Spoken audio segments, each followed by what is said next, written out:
Lovely. Got my cue, very exciting, nearly there. Back to see Mark Thompson in exclusive live interview with Eric Schmidt, the CEO and chairman of Google Live TV. How exciting is that? By the way, as a BBC employee, I think it's only fair to point out there are other search engines available. You can Google them if you want to find out more.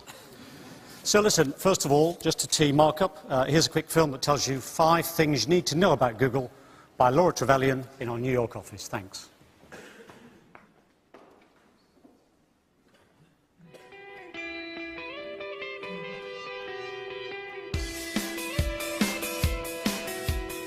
You already know Google is the most dominant search engine on the planet. But here's a quick guide to the key issues which could define the future of the world's most powerful brand. Google made a profit of $1.48 billion in the second quarter of this year.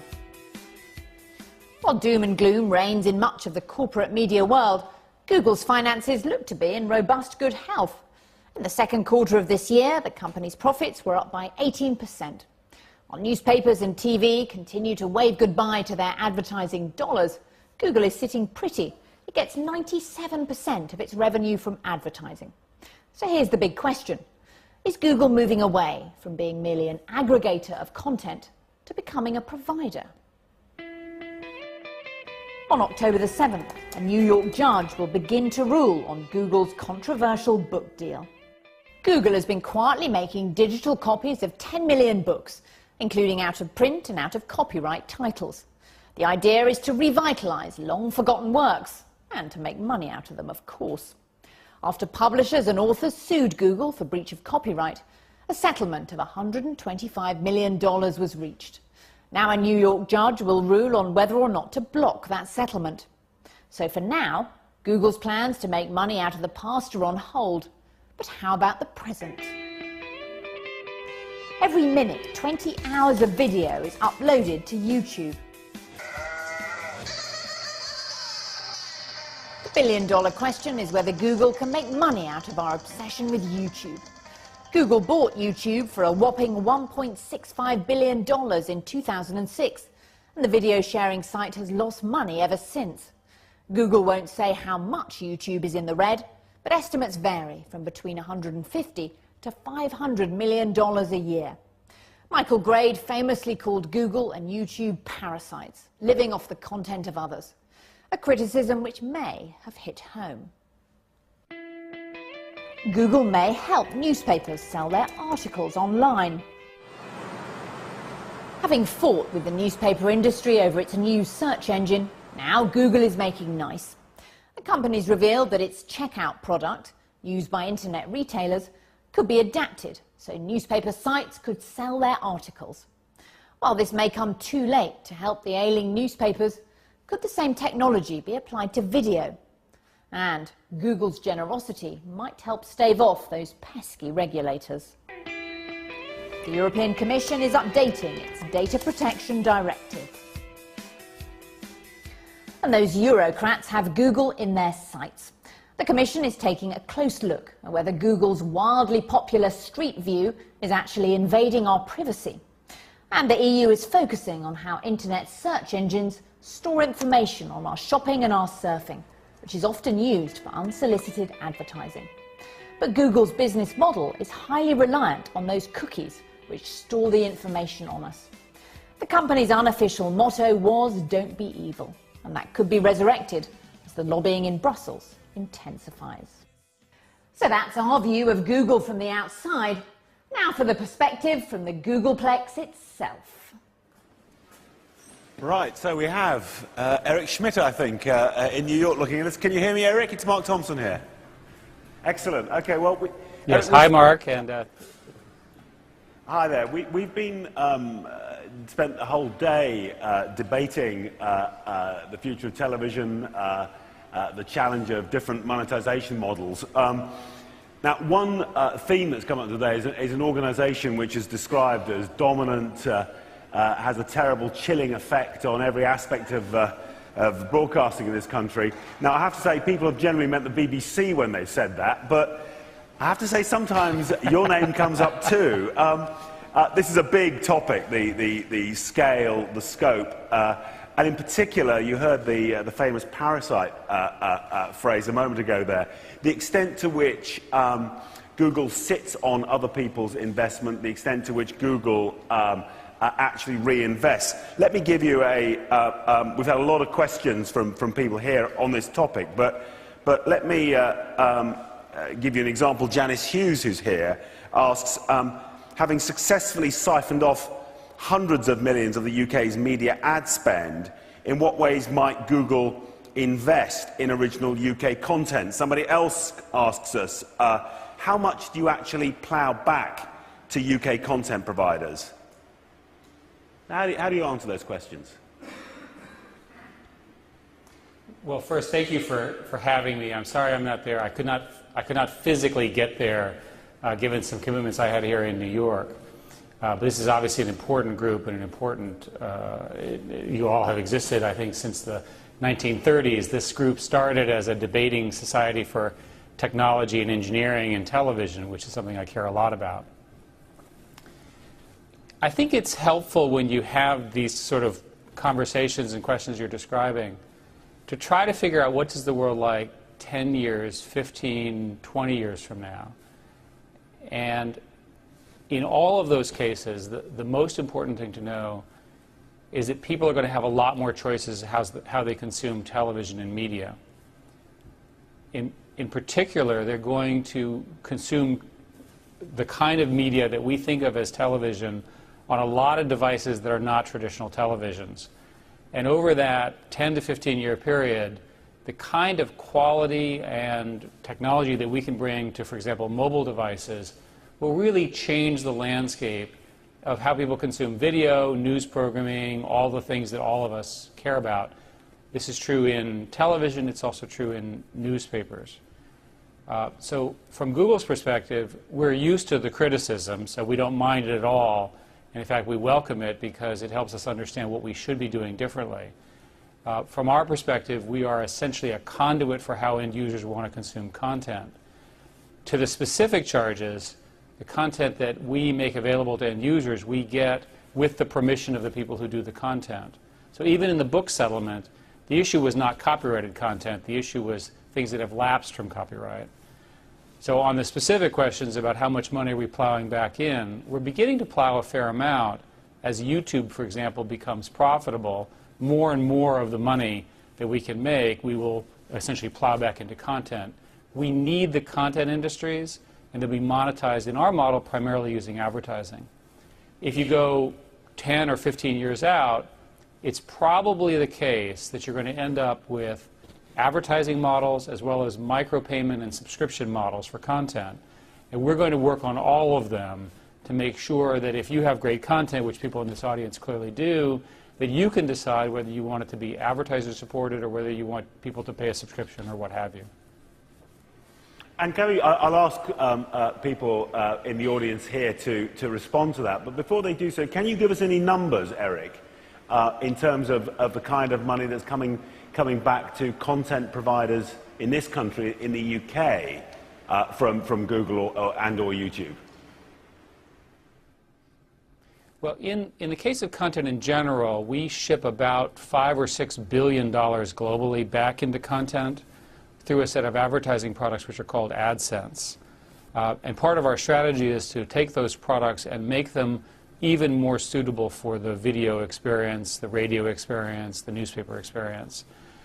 These advertising products are highly targeted, and so over time we think that they will actually be more profitable than the traditional advertising models. They are not today, fundamentally because people are consuming, if you will, less of the media in the new format as they did in the old traditional television format on a time-weighted basis. But our goal is to make large amounts of money for the content partners in all of these categories. So to give you rough numbers, if you assume the UK is roughly 15% of that, that would say that we're well above $500 million or some number of hundreds of millions of pounds already. Okay, well, what I want to do is I want to, on this topic of the flow back of money. First of all, Janice Hughes is here. Janice, do you want to ask Eric anything, having heard that? Was that reassuring? Down here in the third row. Eric, I think my question was aimed at the fact that there's a lot of money, everyone's been talking about it today, flowing out of the media sector, but particularly the content production, the original content production industry here in the UK. Mm-hmm. And, I mean, at what point in the future will we actually see that funding possibly coming back to pay for programmes, to support the broadcasters, as opposed to it just simply disappearing and them having to scrabble around for new money, or simply reduce the programme budgets, which is what we're sort of suffering from at the moment compared with, say, 5 or 10 years ago? I don't know how to answer the general question that you asked because there are so many components that go into the revenue that you all make. What I do know is that advertisers are moving to the internet, and that the internet should ultimately be a more targeted and therefore more effective advertising vehicle than the traditional television model. If you go again, I appreciate the BBC is not primarily advertiser supported, but talk about the commercial networks. In the United States, as an example, my television shows me ads for products that I'll never buy. Products like baby products and things like that. There's no baby in the house. That's a waste of a time slot. We have invented and are in the process of deploying systems which sit on your set-top box, which give targeted ads to the household, to the set-top box precisely. And so a reasonable step is to assume that there's a transition going on from untargeted broadcast television advertising to targeted advertising. As to the general question of where the advertising money is going to go, we know that overall untargeted advertising is going down and targeted is growing very rapidly. So to me, it's all about a race to getting more targeted advertising. And by the way, that's not just targeted through Google, it's also targeted through social networks and things like that. If you think about your mobile phone, eventually we know a lot about you on your mobile phone. We know where it is, we know who you are, we know what it's doing, we know a lot about your interests. So it should be possible to sell an advertiser, and of course Google is fundamentally an advertising company in the sense of our revenue is 98% revenue is advertising. We should be able to show a product that's highly, highly valuable to an advertiser. Now, Eric, you said, I think you used the phrase, as YouTube becomes profitable. I couldn't quite work out whether that meant you believe it's already profitable or will become profitable. Can you give us a sense of a time frame? And also about whether you believe that that kind of ad-funded model is going to be successful and dominant in this space, or whether other kinds of monetization can also work? First place, we believe YouTube will be profitable. We don't have a forecast for when it will be. It's not today, but its profitability is improving reasonably rapidly. And part of the reason is because we've invented new advertising products that are very similar to the kinds that I've been describing. We have a lot more coming. As to the general question of how will money get made here, you're seeing a long-term secular shift away from the model that we've all grown up with, which is people sitting around watching television and listening to the radio, to a much more mobile user who can consume information in any order in any way they want. My personal view is that much of that content will be advertiser supported or government subsidized in the case of public entities, but that fundamentally the viewer experience is going to shift. And you can see this when you look at people who are 5 and 10 years old, children today, that they're extremely comfortable consuming content on their Sony PlayStations, their iPhones, and things like that. And I can't see the screen because the screen's too small, but their eyes are good enough that they can see it. So I think there's every reason to believe that this next generation will have a very, very different viewing consumption pattern. It doesn't mean that they'll watch less. I would argue they'll probably watch more, but they'll watch it using a different device. Let me give you another example. There's a whole category of companies who are startups and even larger companies that are building boxes that combine the traditional broadcast television experience and viewing on the internet. And roughly think of it as a box which you connect to your television, and it can show you what's available on satellite television. It can show you what's available on licensed broadcast television over the air. It can show you what is on cable, if cable is predominant in your area, and it can also look on the internet. And you can then search and say, I want to see the best of, and it will search across all those 4 modalities. That's a big technology shift for the World Television Society's members and for all of us as consumers. But from my perspective, ultimately the consumer is going to win. They're going to want to have the convenience of seeing it in whatever its current format is, regardless of delivery mechanism. And in each of those categories, we're going to have to develop a monetization model so that the content provider can be properly compensated. Okay. Now, a short time ago, Rupert Murdoch set out almost a kind of global call for news around the world. I guess he's thinking principally of text, but I think he'd apply this to other forms of news online, to go behind a paywall and to collectively move to a pay model. Do you think that that's a strategy which is likely to succeed? And what's Google's attitude to Rupert's call for a distinct shift in journalism towards pay? Well, as you all know, a couple of the properties that News Corp owns, particularly the Wall Street Journal, do in fact have paywalls, and you do in fact have their content through subscription. And that's a model that has worked for them. In general, these models have not worked for general public consumption because there's enough free sources that the marginal value of paying is not justified based on the incremental value of quality. So my guess is that for niche markets, for specialized markets, a business market is a very important such example. It will be possible to do that, but I think it's unlikely that you'll be able to do it for all kind of news. There's simply too many news sources. There are too many ways in which news gets done.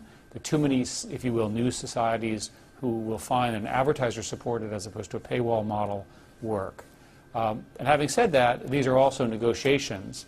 And so you should assume that we will be negotiating with all of these players to try to make sure that their content is as available as broadly as possible to people around the world. Okay, so on this point, Peter Bazalgette, I think you have a question down here on the third row. Eric, as YouTube struggles its way towards profitability, we can all see now it's largely doing it on the back of professional content, and it seems to be professional content that advertisers most wish to advertise around. Just to shift the scene slightly, does that spell the end of user-generated content as a commercial proposition? We've heard so much hype about it in the last 10 years. Clearly people enjoy it in the social sense, but does it spell the end of it as a commercial proposition? Yeah. Just as a comment, you use the word on the back of, and that implies some kind of duress, I think. The fact of the matter is that we have an aggressive and very successful commercial licensing program for YouTube where people willingly give us licensed content and we advertise against it. That's part of the why YouTube is becoming successful. If people upload content which has been illegally copied, we now have very sophisticated tools called content IT tools which will allow the copyright owner to identify those and get them deleted, literally deleted. And this happens all the time, at least for me as a viewer on YouTube, when I'll type in some name and I'll discover that the content owner, in their judgment, decided to take it off of YouTube. We understand that and we support that model. On the question of overall user-generated content, I think the experiment is over, and it's very clear that the average person who generates user-generated content does not have the skills and quality of the people in this room. I think you just look at the video. And I think anybody who has this sort of utopian view that everyone can be a broadcaster at any reasonable quality just has to look at what the mass of people produces. So it's important to understand that these things are ultimately distributions. They are curves. And there's a very large number of videos where, frankly, the only audience is a family member, typically my mother. And she's the only one who would love this video, or my family, or what have you. So the important thing here is that's an important function, but it's very hard to imagine that being highly monetized.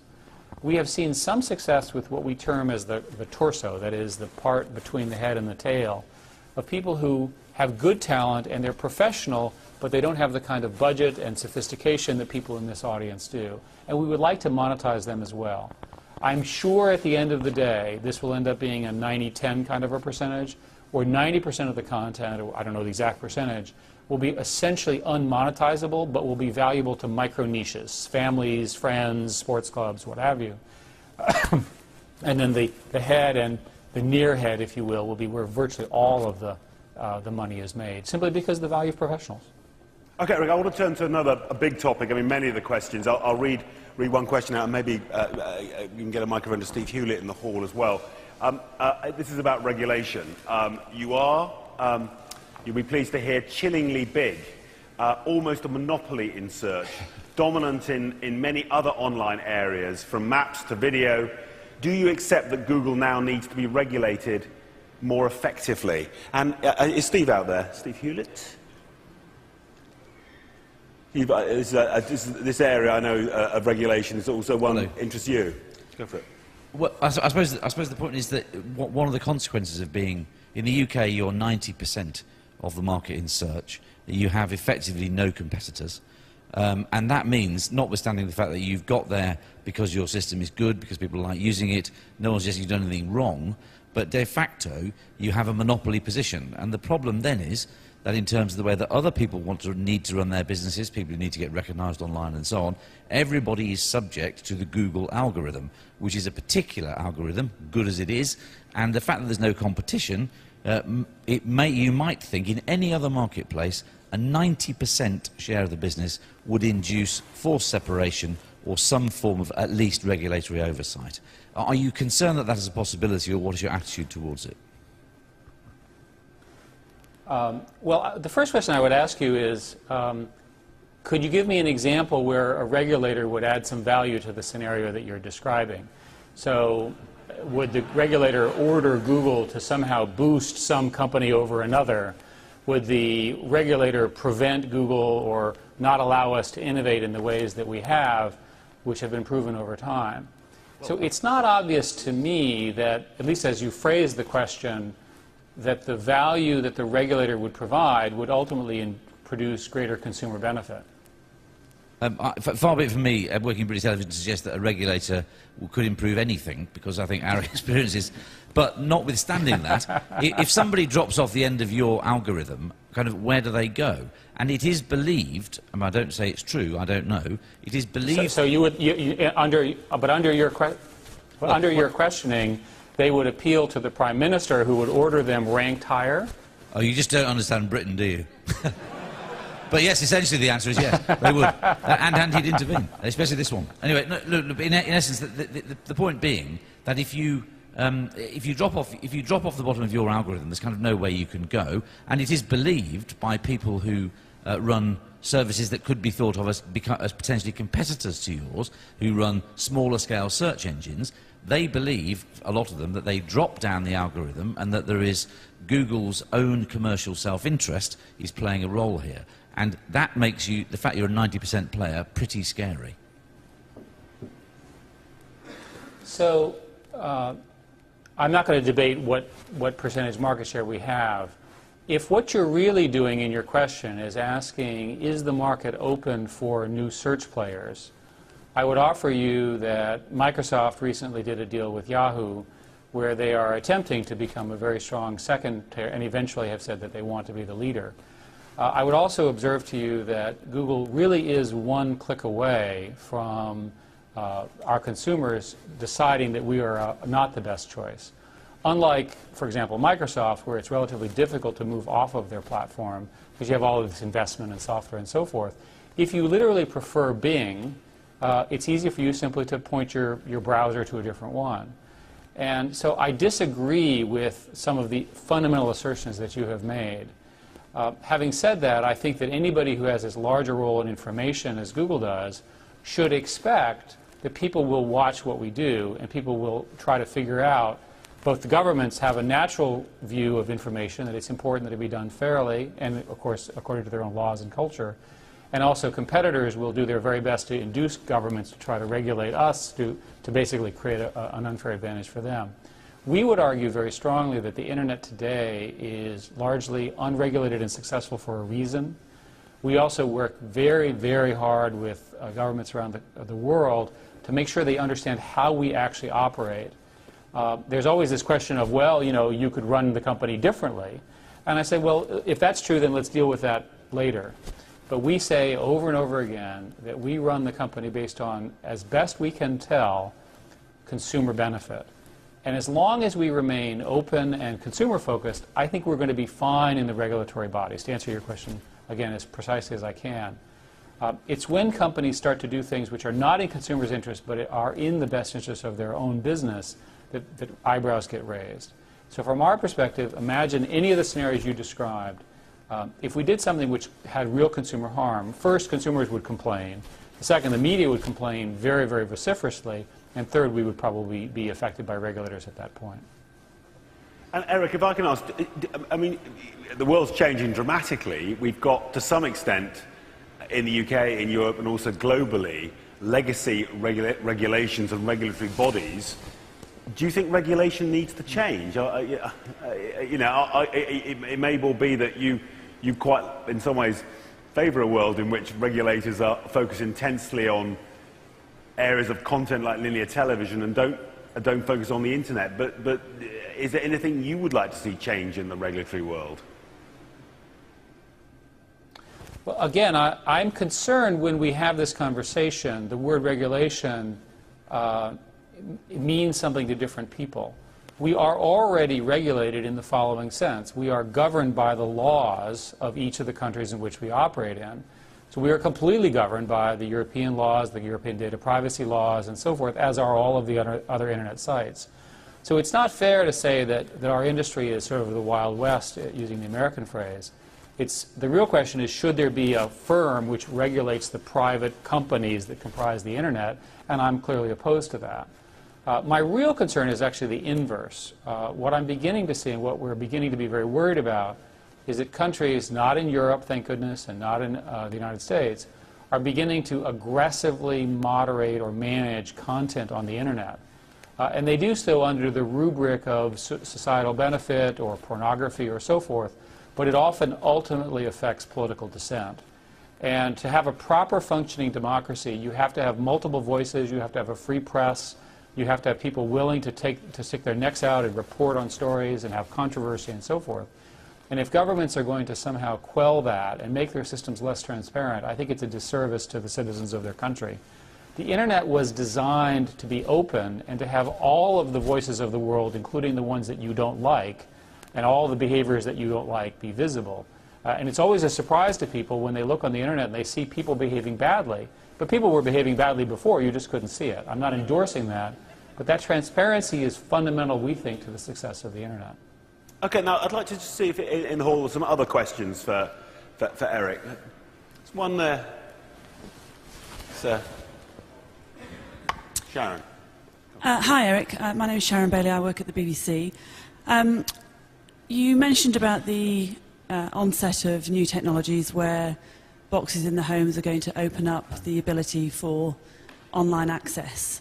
And of course, in the UK, that will also mean a much greater broadband pipe to enable access to that content online, which makes it much more accessible for everybody. When that happens, the YouTube model of sort of short-form content perhaps may expand into an ability to access longer-form content and, in a Hulu-like way, provide a whole different and new programming experience of providing content to those consumers. I'm interested to know how you feel about that, your potential proposition in that space. Is that something that you feel YouTube and perhaps Google through YouTube will want to start to offer proactively as a provider of long-form content that you could then monetize through advertising? And do you have a competitive response to Hulu in the States that you might see also propagate itself when Hulu comes here to the UK? Well, the good news is we've actually just announced a product very similar to the one you're describing. We are now able to handle long-form content from licensed from significant studios. We've announced a set of deals and many more in the work. And they all have the property that you described, which is their advertising supported, because that's sort of Google's business today.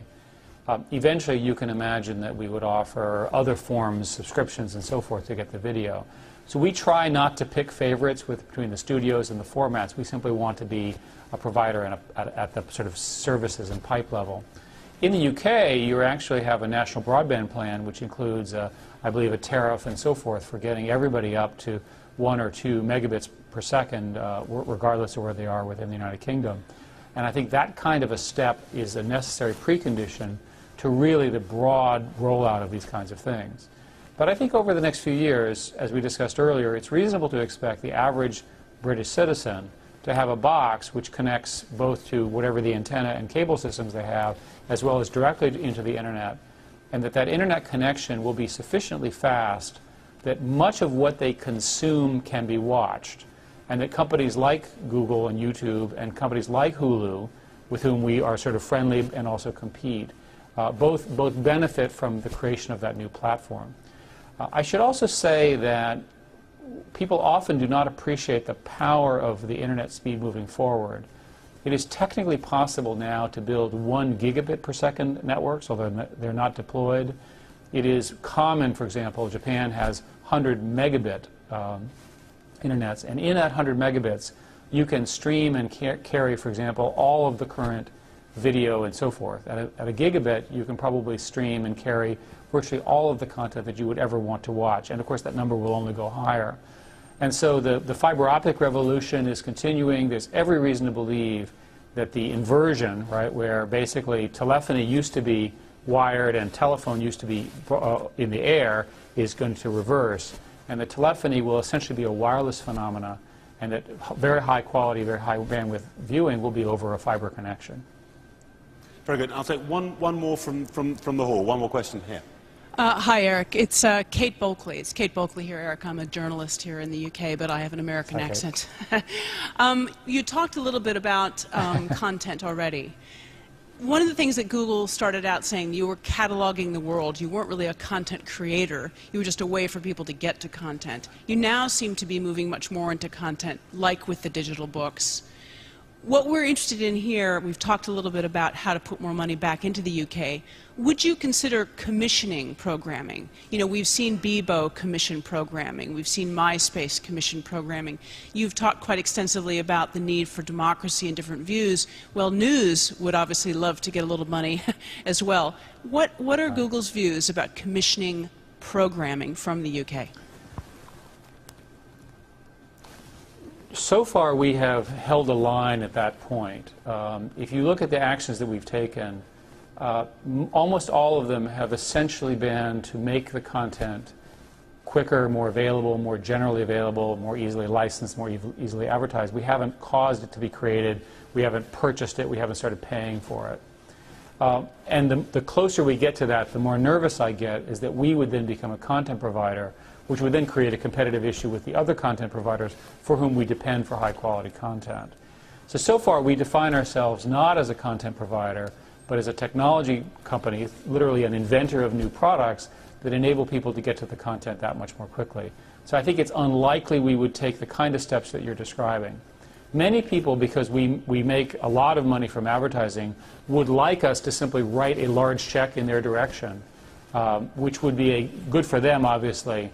But that form of subsidy is not ultimately a good industrial model, because it ultimately would be subject to all sorts of pressures.